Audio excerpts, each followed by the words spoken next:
Well, I'd like to welcome you to Ravenwood. We're perched here on the edge of the Boundary Waters Canoe Area, the southern part of the Canadian Shield and the Boreal Forest, where we have wolves coming through frequently, moose and deer. We built a new studio, which we call Ravenwood Studios, influenced by my heritage from Scandinavia. And because we built it in a fairly pristine, beautiful place, we needed to build a fine structure using the best architecture to complement the beautiful woods that we have around us. Welcome to Northern Lights. My name is Richard Arey, and it's my great pleasure to be at Ravenwood with Jim Brandenburg. And we're at the edge of the Boundary Waters. And welcome to the show, Jim. It's nice to be with you, Richard. Thanks for coming. Well, we really appreciate it. And I want to start off with a question that brings in your most recent work, Chased by the Light. This was a project in which you went out every day and took just one photo with no intention of having it published. And I want to contrast that with your very first experience with a camera, where you took you went out on the prairie where you grew up and took, I believe it was 8 shots of a fox, your very first photographs. How did you get started in photography, and was that really the moment when you knew you wanted to be a photographer? Oh, it was not necessarily the moment, although that's the symbol that I have, to remember those first and early days of relating to animals. I was a hunter. I grew up in a hunting culture in southwestern Minnesota, and I traded my guns for cameras. I could hunt all year round that way. Mm-hmm. And but I've always been a person, I suppose, that shot less than more than other people. At the time of shooting 8 pictures of a single animal when you're 14 years old seems an awful lot. Right. When you're an amateur photographer, one shot's plenty. So 8 pictures of that might seem like a lot. But that's a cherished moment, and that the fox and I were very close to each other, and I documented that moment very well. And it tells you something about the value of the documentary photograph, of keeping a time like embedded in crystal. Like it's a frozen moment that you can, it's like a diary of one photograph can bring back a whole episode. And that's what photographs are really about, is capturing those moments. They're little miracles. That's absolutely, and you certainly are. Maybe you could tell us a little bit about how you got your first assignment with National Geographic, and I know you were so excited, and you were shooting down on the prairie in Texas, and ran off to tell the first person you saw. Yes, I'd put a proposal in to do a story on the Badlands of South Dakota to the director of photography, Bob Gilka, out in Washington. And I was in Texas, and I'd called him out of a little phone booth out near, where was it? It was some little prairie town in Texas, I've forgotten the name. Uh-huh. And I was so excited that I couldn't believe it. The National Geographic was a big thing to me back then when I was in my late 20s at that point. I'd been down the road a ways. And he was out plowing up the field, and I asked him for directions, and I said, oh, by the way, I just got my first assignment for National Geographic, and he was a Mexican fellow, a migrant worker, and he didn't have a clue what the National Geographic was. And I was it was a real lesson there about, I thought it was a national icon, and anywhere in North America you could go and present the National Geographic and they would bow to you. That's right. He didn't know what I was talking about. So it was healthy for me at that first episode of showing off and bragging about it, right, that I was humbled. So I never forgot that. That's good. Then you can start fresh from there after that. Right.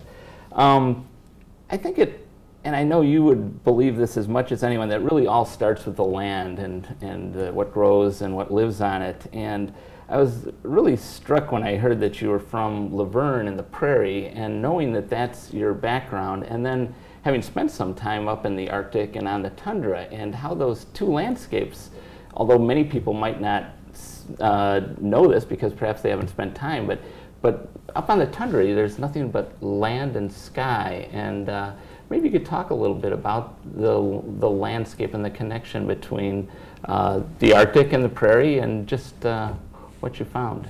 It does surprise people, Richard. We tend to live in the woods, choose to live in the woods.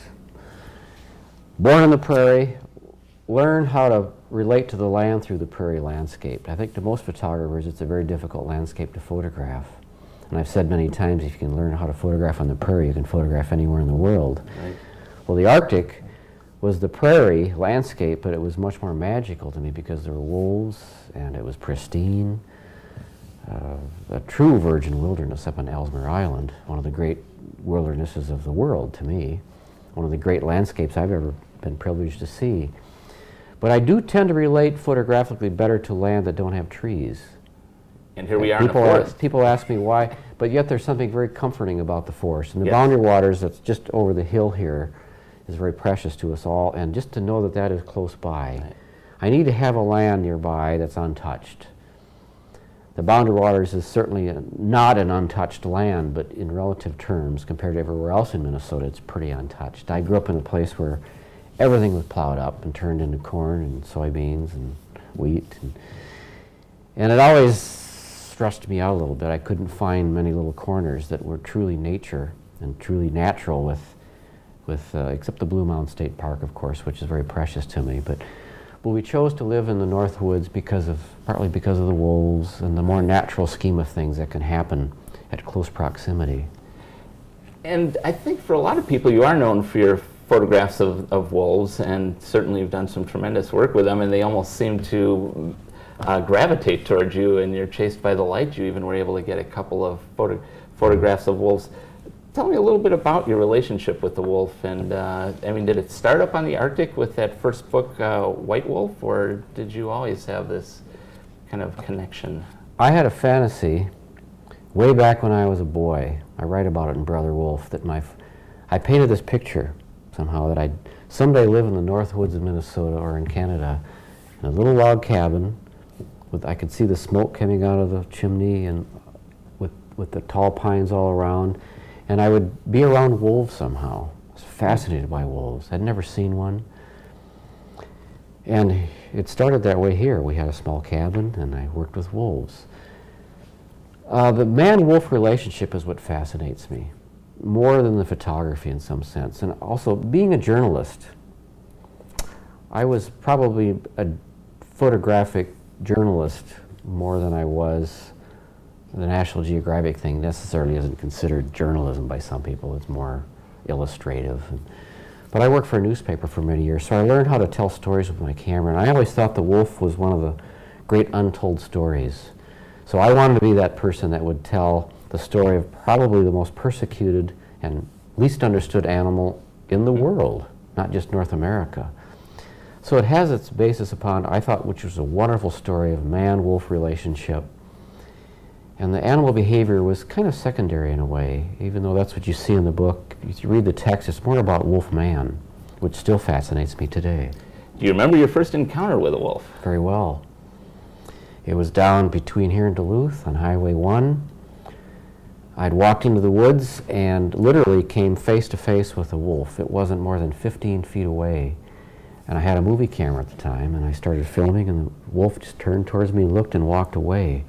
And that's back when wolves were hunted and trapped, and they were very shy towards people. So I thought it was almost like quite a nice omen that they presented themselves to me. And then I've had several encounters since that remind me of that.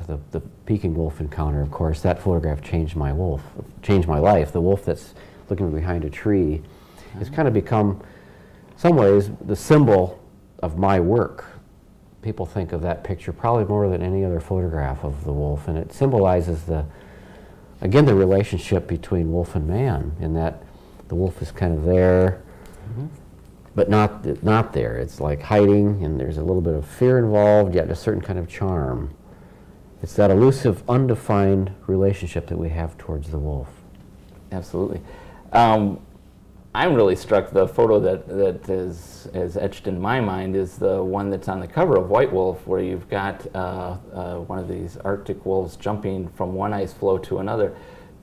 How did you get that shot? And maybe you could tell us a little bit about how you get your photographs in general. Yes, well, this particular shot is one that I barely remember shooting. I lived with this pack over a period of 3 years, 3 summers, almost 2 months at a stretch, 24 hours a day with daylight, and there were 5 other animals on the beach.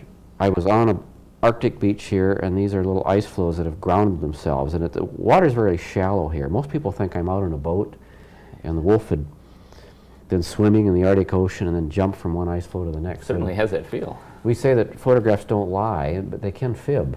Very honest photographs, in fact. This is a photograph that I didn't think had any potential necessarily when I shot it until we saw the film. And then it seemed to speak of something kind of elusive and magical. But this was the alpha male. The whole pack was standing and waiting, and the alpha male tended to explore every bit of his territory. And he just waded out in, I suppose, chest-deep water and jumped here and jumped over and jumped back a few times, and it went just like that. Had the wolves become accustomed to your presence in any sense? Very much so. It was a remarkable opportunity in that most wolves, of course, have great suspicion and fear of man, but on Ellesmere Island, they have, along with most other animals like the Arctic hare and the Arctic fox and the polar bear, have very little fear of people.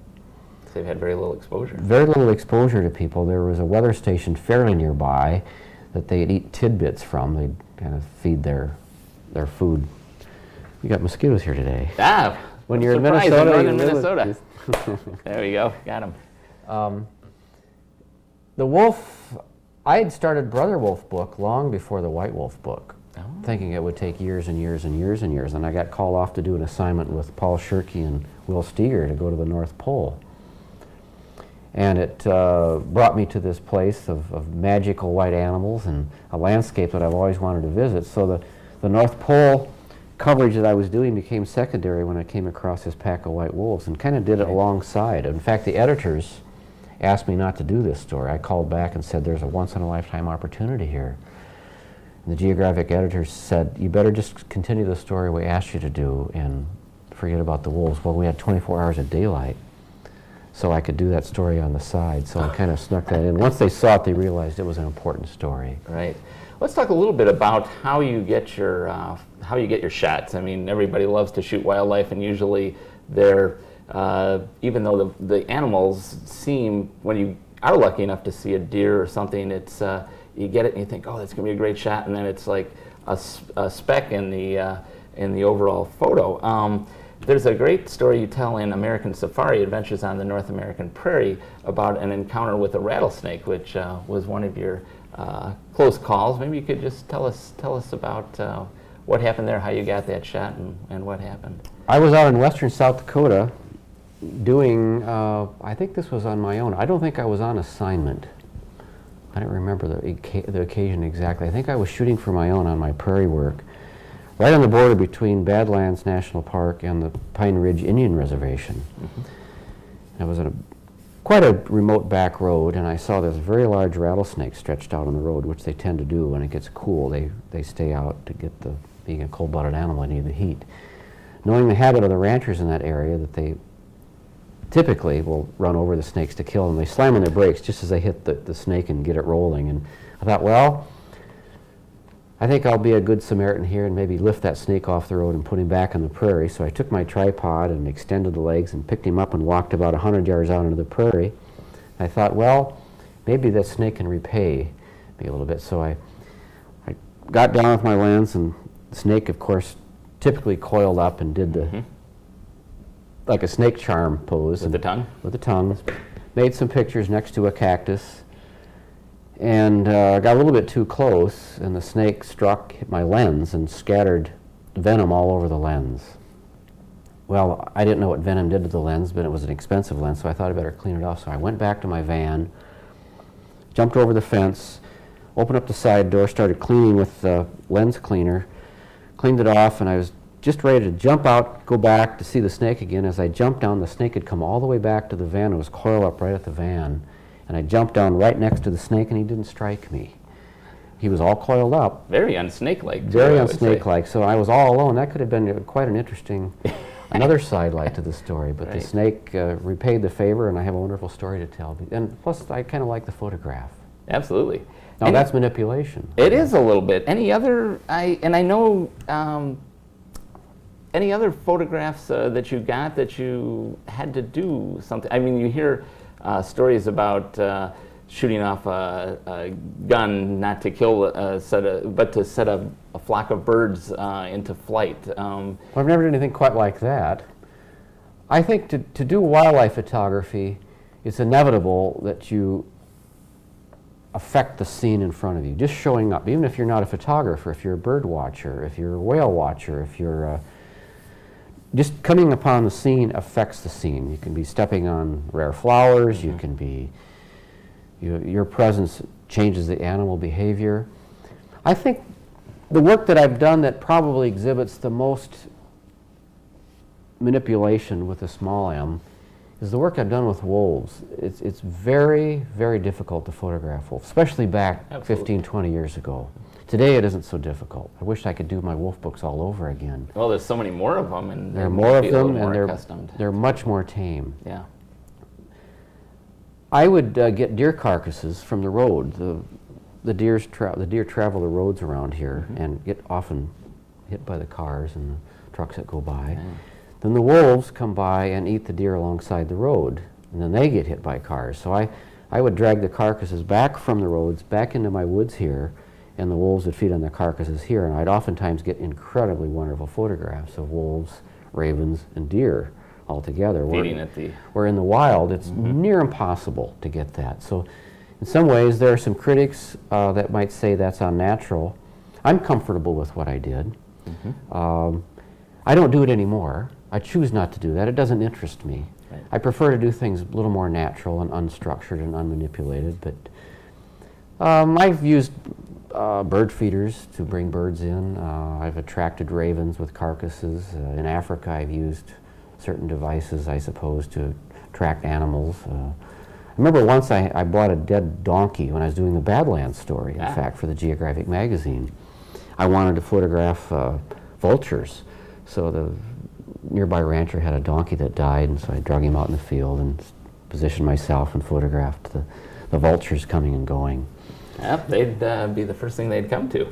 Just wanted to get back a little bit to the book Chased by the Light. It really is an amazing project, and a couple of my photographer friends, when they first heard about it, didn't believe it. They said, "How could you have come up with these tremendous images and just on one try?" And yet, it really was a labor of love, almost a vision quest in a sense. Tell us how you got started on that.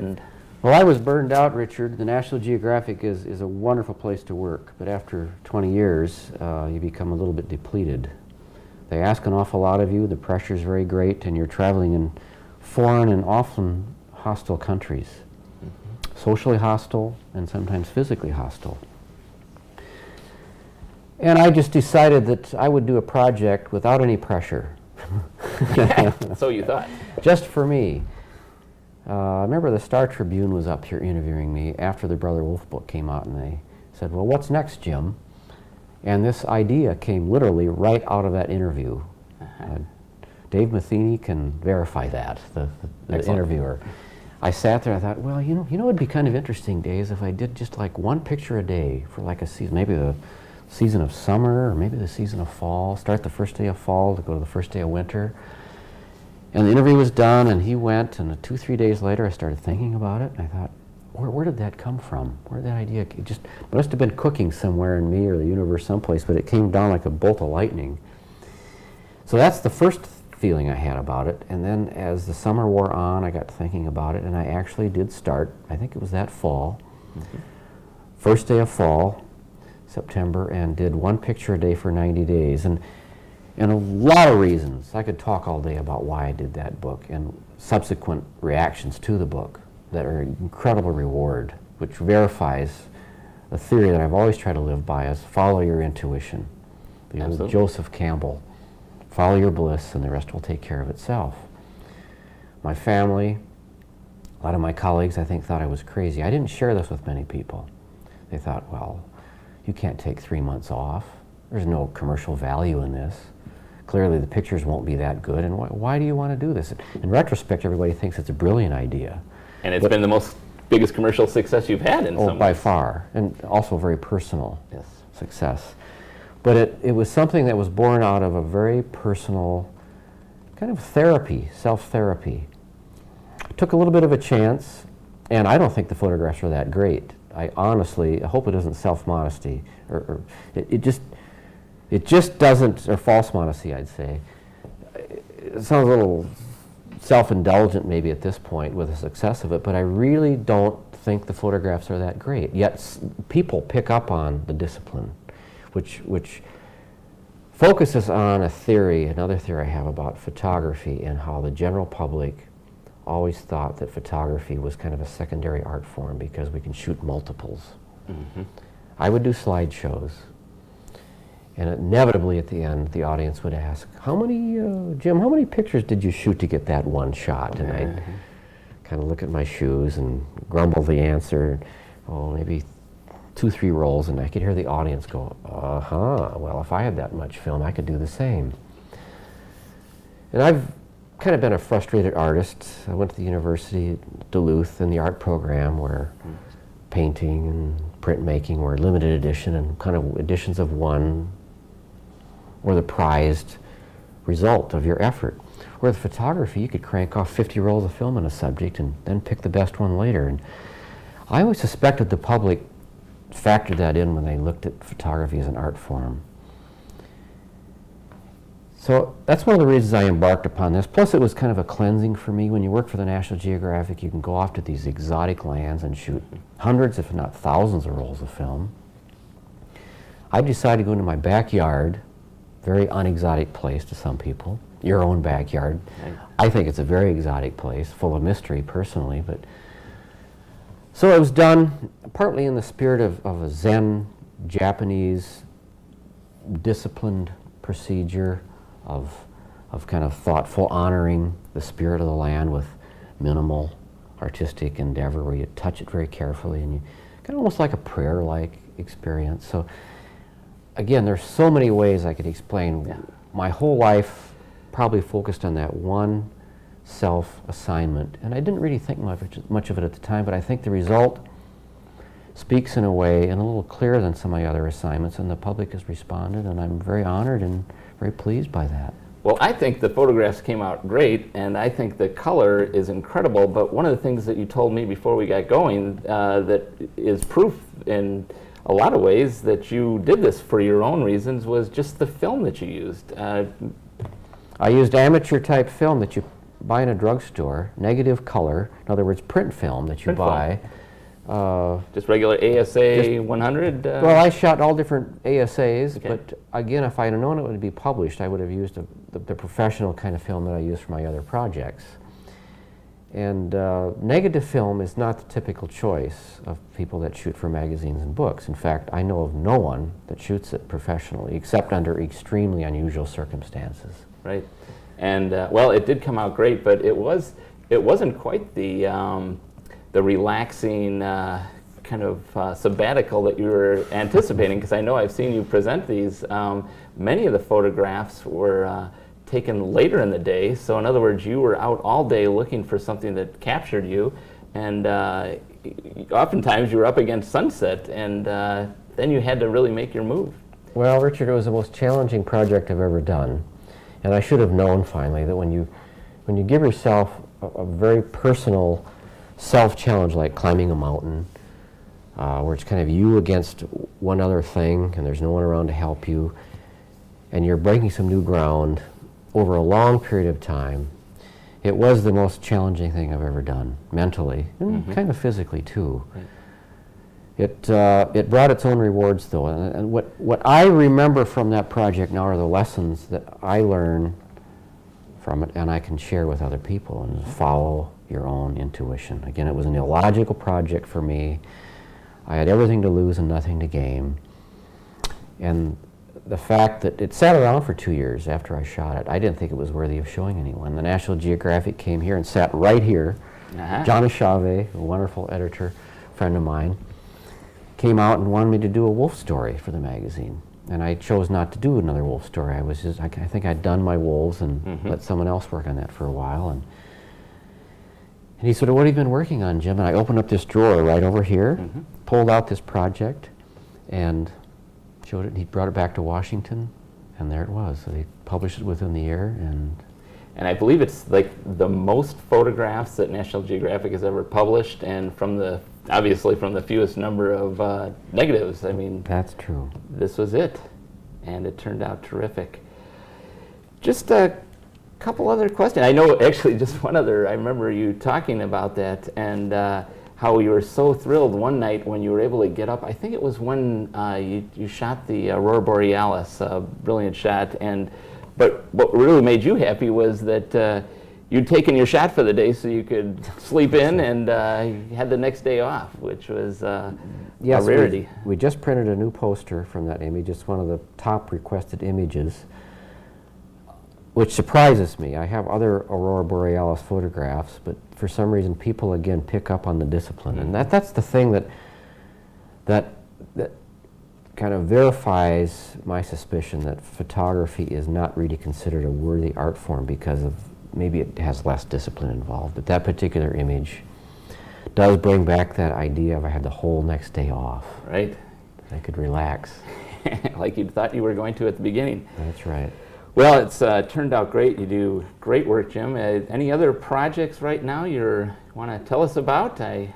Here we are sitting here on the 100th anniversary of the birth of Sigurd Olsen, who I know is an influence on you. Yes, he's a great inspiration. He and Aldo Leopold have been a deep inspiration. I did a story on Aldo Leopold for the National Geographic. Maybe someday I'll be fortunate enough to do a National Geographic story on Sig's work. I know there's a possibility of doing some work with him and his work. That'd be great. In the future. I'm working on a prairie book. It's been 30 years in the making. Someday I'll finish that. It's one of those books I'm afraid to finish because it is so big in my life and so important to me, and I love the prairie so much. I'm almost afraid to put the ink on paper. Right. I want it to be an ongoing project. That's right, and the process and the journey is the most important part anyway. That's always been the most important thing to me, and anything that comes back from that is just extra. Terrific. Well, Jim, we really appreciate your taking the time to join us on Northern Lights, and wish you all the best in the future. Thank you, Richard. It's my pleasure. Thank you. Try to incorporate deep, dark tones so it blends into the forest. And, of course, nature is swinging in front of us here. Some of the oldest rock in the world is exposed here, the greenstone, which dates between 3 and 4 billion years.